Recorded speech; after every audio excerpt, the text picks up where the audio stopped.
A beautiful traditional hoop dance as performed there by 17-year-old Makhena Katerie Rankin Guerin. And she's performing it for seniors at an Ottawa retirement home. She works there, has since she was 14. But in this time of this pandemic, she's going far beyond the call of duty from her normal job, and not just through this performance. You're going to really enjoy her story, I think. And look who's with us this morning, Makhena Katerie Rankin Guerin. Hello, Makhena. Great to have you on our program this morning. I'm delighted to be able to share your story and to meet you. I'm truly honored to be here. Thank you. Listen, tell me about the work. You work at this seniors' home, Symphony Senior Living Orleans, in a suburb of Ottawa. You've been doing that, as I said, for several years, since you were 14. Tell me about what you do there as resident specialist, RS. Yes, I will help the residents with whatever care they need. And I'll also serve food and just make sure that they're overall well. Look after them. What do you like about that work?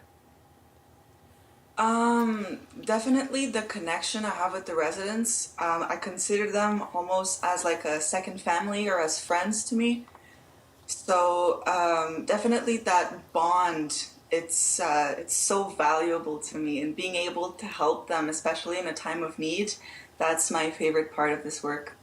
That is such a perfect answer to lead into my next question, because when you talk to them about your second family and how much you like to be with them, you are with them an awful lot these days. You're not just working at that residence, you're actually living there. You decided to live there. Yes. Tell me about that decision.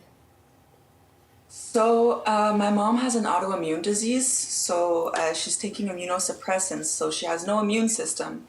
And with the whole pandemic going on, she was really, really worried about me constantly coming in and out because of work. So she kind of gave me an ultimatum. She's like, listen, I'm really sorry I have to do this, but for my own protection, it's either you stay in here with us or you find somewhere else to go. And instantly I knew, I was like, okay, I have to go to work. I have to find a way to get a room. And I talked to my boss, and we made it happen. So now I'm here. When I'm not working, I'm doing volunteer work. So I'm going in the residents' room and just chatting with them, spending some time with them, because a lot of them are very lonely right now because nobody's allowed in. The whole place is in lockdown. So yeah. So there you are. So we're talking to you in your room at the residence right now. Exactly. We get a chance of where you're staying right now. Okay, and you're also performing for them, as we just saw, and I want to talk about that in just a second. Yes. But for both, you raised a couple of things. Number one, your mom, how is she doing? Because I know you actually were able to get home to see her and check on her. Yes. She's doing good. She's a little bit worried, but she's doing good. And what about the seniors? Safe and healthy. She's safe and healthy. Well, she's watching, I know, this morning, and I know she'll be awfully proud of the good work that you're doing with those seniors. Hi, Mom. We've talked so many times about such sad stories for seniors in long-term care facilities like the one you're in. Yours is a very different story. How are the seniors that you care so much about there?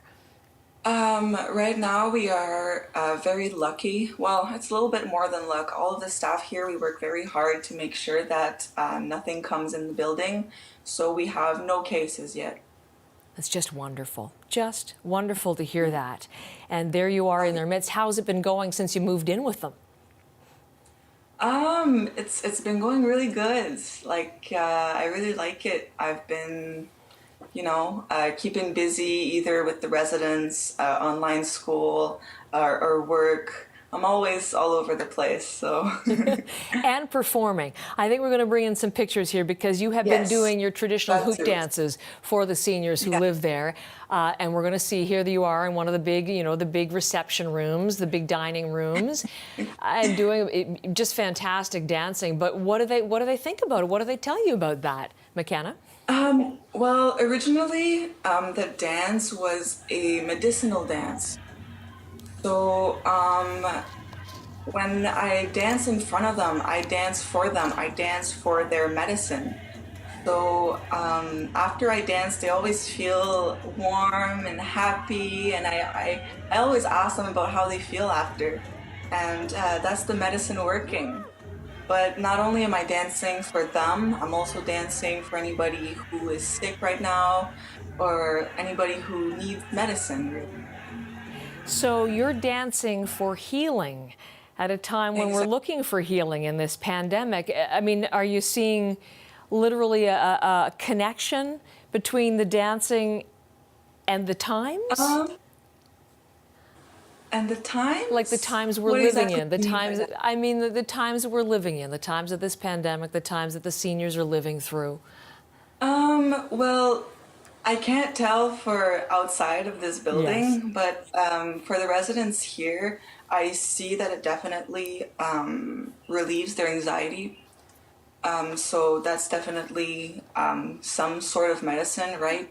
Emotional and mental medicine that I'm giving them. Right. Have they been telling you that, or are you seeing that it's helped with some anxiety with any of the residents particularly? Yes, definitely. There's that one particular lady. She was always dealing with really bad anxiety, and I've never seen her this happy. Whenever I dance or whenever I offer her, oh, I'm going to be doing a dance, do you want to come and watch? And she's always like, just her face all lights up and she's so happy, and it really warms my heart to see that. So that's the medicine working. It really is. How long are you planning to be there, Makhena? I have no idea until the pandemic is over, really, until they don't need me anymore here. My mom, she's not going to be able to come out until there's no more risk for her. So, if I have to stay here a year, then so be it. I think that family members of people who live in that home must be very happy to know that somebody like you is looking after their loved ones when they can't get in to visit them. How does that feel? That must be pretty touching for you too, I would imagine. Yes, definitely. The fact that I'm able to kind of almost be like a family member for them in a time where they're not allowed visitors. Yes, it's very touching. It's very heartwarming, and I'm sure it's very heartwarming for the residents too.